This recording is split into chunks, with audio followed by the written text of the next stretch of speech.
Peggy 12.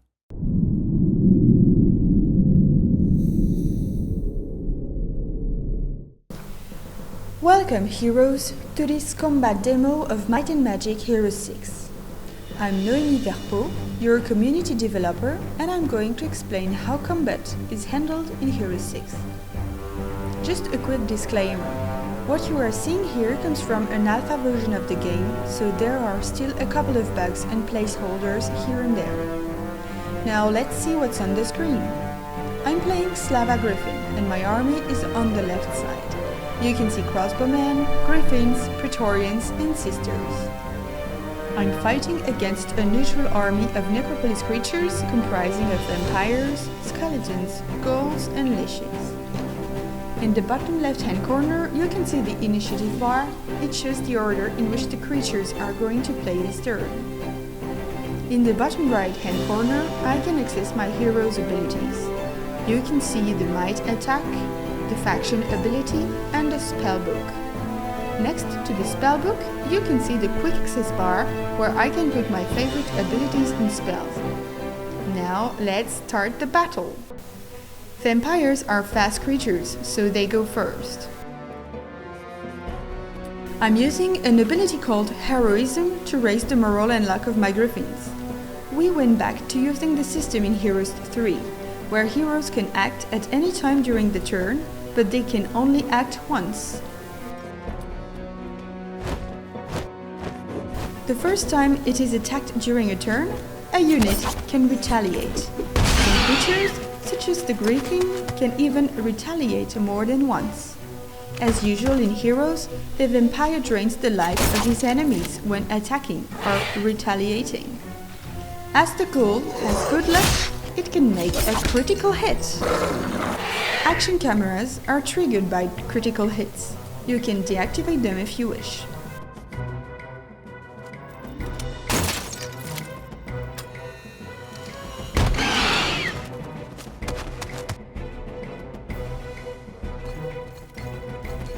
Can you see the glittering effect on the Griffin? That's because I have moved my Praetorian next to it. The Praetorian is able to shield other creatures, thus absorbing part of the damage they receive. The Sisters of Hellwrath are support units, so their main purpose is not to fight the enemy directly. Here, my sisters are healing the Griffins. They can also resurrect fallen units as long as the stack itself hasn't been destroyed.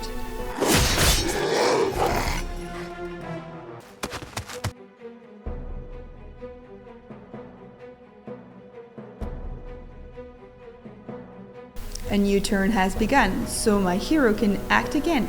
If I don't want to use an ability, I can also use a heroic strike with my hero.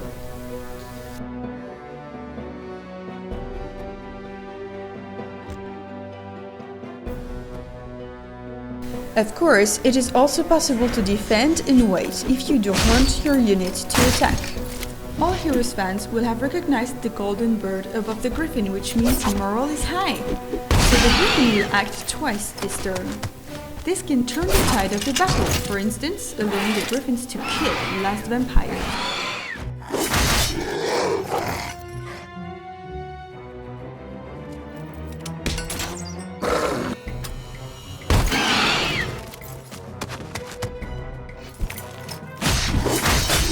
Once upgraded, the skeleton's attack spreads a web, decreasing the initiative of enemy units. It's now time for the sisters to enter the fight.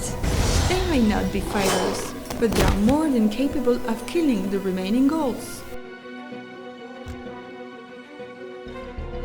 Now, I'm using the Griffin's ability, the diving attack. As in Heroes 5, the Griffin flies away and will strike the enemy at the end of his turn. Contrary to Heroes 5, the diving attack always hits the target, even if it has moved. This ability cannot be used twice in a row though. Because I still have good morale, my Praetorian can act twice, so he will be able to reach the skeleton and the leash. With only one Praetorian remaining, I have no hope of killing the leash, but I can at least block him to prevent him from shooting at my Griffin.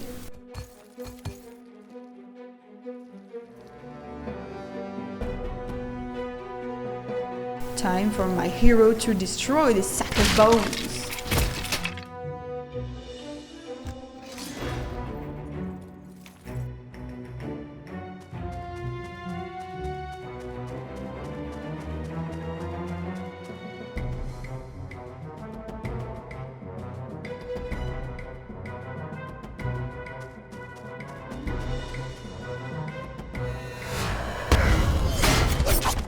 One of the advantages of upgrading your sentinels to Praetorian is that, in addition to their shielding ability, they can also retaliate when the ally they protect is attacked. Thanks to high luck, the Griffin makes a critical hit. The leash will go out in style. Victory is mine! I hope you enjoyed this combat video.